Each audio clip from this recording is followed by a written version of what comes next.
আসসালামু আলাইকুম প্রিয় ফুটবল ফ্রেন্ডস। বাংলাদেশের ডো অর ডাই ম্যাচের প্রতিপক্ষ শক্তিশালী হংকং, যারা বাংলাদেশকে মোকাবেলা করার জন্য ৫টিরও বেশি ফ্রেন্ডলি ম্যাচে নিজেদের শক্তি যাচাই করেছেন। অন্যদিকে বাংলাদেশ নেপালের সাথে ড্র করে নিজেদের প্রুভ করেছেন। তবে বাংলাদেশের যে টপ প্লেয়ার তারকাগুলো রয়েছে, কোচ যদি তাদেরকে সঠিকভাবে এবং সঠিক সময়ে সমন্বয় করতে পারে, তাহলে বাংলাদেশ অবশ্যই ভালো কিছু করবে। কোচ যদি ভুলভাল সাবস্টিটিউট না করে, কোচ যদি ভুলভাল ট্যাকটিক্সে না যায়, এই প্লেয়ারদেরকে যদি স্বাধীনতা দেয়, যারা যোগ্য দাবিদার এবং যারা যে পজিশনের জন্য যোগ্য দাবিদার, তাদেরকে যদি সেই পজিশনে রাখতে পারে, তাহলে বাংলাদেশ অবশ্যই ভালো কিছু করবে। বাংলাদেশে এখনো এমন কিছু টপ প্লেয়াররা রয়েছে যারা মুহূর্তে খেলার মোড় ঘুরিয়ে দিতে পারে। অভিষেকের পর দলে অটো চেস হয়ে উঠলেও বিতর্কিত কিছু সিদ্ধান্ত, ইনজুরি মিলিয়ে খারাপ সময় ছিলেন মুরসালিন। তবে দীর্ঘদিন পর আবারও ছন্দে ফিরেছেন এই মুরসালিন। এবারের আন্ডার-23 এশিয়ান কাপ বাছাই পর্বে ছিলেন দারুণ ছন্দে, পাসিং মুভমেন্টে ছিলেন স্বাচ্ছন্দ্যে, দারুণ এক লং রেঞ্জে শট নিয়েছিলেন ইংল্যান্ডের বিপক্ষে এবং বেশ কিছু ম্যাচে তিনি দারুণ পারফরমেন্স করে গেছেন। অন্যদিকে হামজা চৌধুরীর ডিফেন্সিভ অ্যাট্রিবিউটে কিরি করে থাকবেন। হামজা চৌধুরী দলের একটা শেষ ভরসা।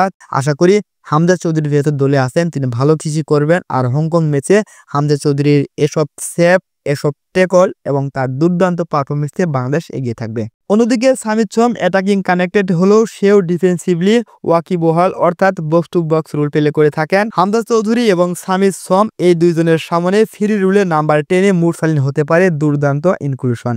হামজা চৌধুরী এবং সামিদ সোমের সাথে মুরসালিনের গেম টাইম যাতে নিশ্চিত করা হয়, তাহলে বাংলাদেশ ভালো কিছু করবে। অন্যদিকে সাফ চ্যাম্পিয়ন 2023 থেকে মোটামুটি লেফট ব্যাক পজিশনে দলের নিয়মিত সদস্য ছিলেন ইসা ফয়সাল। অফেন্সিভলি তেমন একটা ভালো না খেললেও ডিফেন্সিভলি মোটামুটি সলিড ছিলেন শুরু থেকেই। তবে এবছর অনুষ্ঠিত এশিয়ান কাপ বাছাই পর্বের ভারত ম্যাচ থেকে অজানা কারণে সুযোগ পাচ্ছেন না এই ইসা ফয়সাল। শেষ ম্যাচে হংকং ম্যাচের আগে দল থেকে বাতি পড়ে গেলেন, অথচ ভারত ম্যাচে মারাত্মক ব্লান্ডার করা সেই রহমত মিয়া এখনো দলে রয়ে গেছেন। তার স্লোফি ফুটবল কোনোভাবে একজন ফুলব্যাক হিসেবে ইন্টারন্যাশনাল ফুটবলের সাথে যায় না। দল নির্বাচনে এমন সিদ্ধান্ত থেকে কবে বেরিয়ে আসবে বাফুফে? সদ্য শেষ হওয়া এফসি আন্ডার-20 এশিয়ান কাপ বাছাই পর্বে বাংলাদেশের সেরা পারফর্মার ছিলেন জাহান আহমেদ। সে ভালো পারফরমেন্সের স্বীকৃতির স্বরূপ আজ তিনি জাতীয় দলে জায়গা করে নিয়েছিলেন। সেই জাহান আহমেদ আমাদের 51 জন ফুটবলারের ট্রায়ালের ফসল।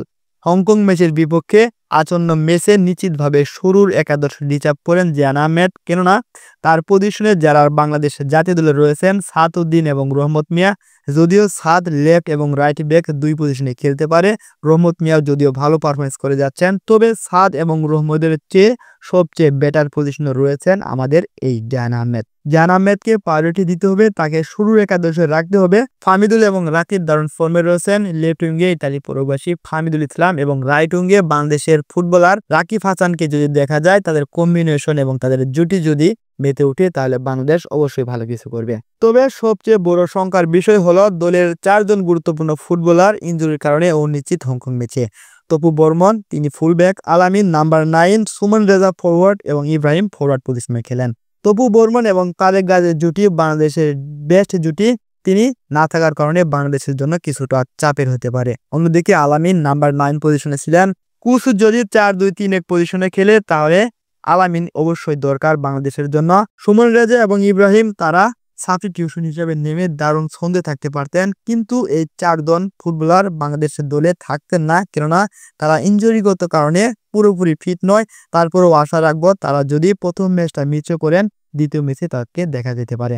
সর্বোপরি বলতে চাই, আমাদের এই টাকলা কোচ সে যদি দলের সমন্বয় ঠিক রাখতে পারে, তিনি যদি উল্টোপাল্টা ফরমেশনে না যান, তাহলে বাংলাদেশ অবশ্যই ভালো কিছু করবে। যেমন রাকিব যেহেতু রাইট উইঙ্গে ভালো খেলতে পারে, তিনি প্রপার একজন রাইট উইঙ্গার, রাকিবকে রাইট উইঙ্গে রাখতে হবে। রাকিবকে আলামিনের জায়গায় এনে নাম্বার 9 পজিশনে খেলানো ঠিক হবে না। অন্যদিকে সাদউদ্দিন তিনি রাইট এবং লেফট ব্যাকে দুর্দান্ত পারফরমেন্স করে যাচ্ছেন, তারপরেও জাহান আহমেদ সাদউদ্দিনের চেয়ে ভালো খেলতে পারে। তাই আমরা আশা করব সাদউদ্দিনের পরিবর্তে আরেকবার জাহান আহমেদকে প্রপার গেম টাইম দেওয়া উচিত। যেহেতু আমাদের তপু বর্মন ইনজুরির কারণে অনিশ্চিত, তাই শাকিল আহাদ তপু হতে পারে তার অপশনে বেস্ট চয়েস। কেননা আমরা সিঙ্গাপুরের ম্যাচে শাকিল আহাদ তপুর পারফরমেন্স দেখেছি, আমার কাছে মনে হয়েছিল তিনি তপু বর্মনের চেয়েও ভালো পারফরমেন্স করে গেছেন। এই প্লেয়ারকে যদি সুযোগ দেওয়া হয়, তাহলে তিনি অবশ্যই দলের জন্য ভালো কিছু করতে পারবে। তবে এখনো আমরা পুরোপুরি ডিপেন্ড করছি কোচের মতামতের উপর। কোচ যদি ভালো একটা দল সাজাতে পারেন, ভালো একটা একাদশ পাঠাতে পারেন মাঠে, তাহলে বাংলাদেশ মাঠে তাদের জাত চিনিয়ে দিবে। ধন্যবাদ সবাইকে। আসসালামু আলাইকুম।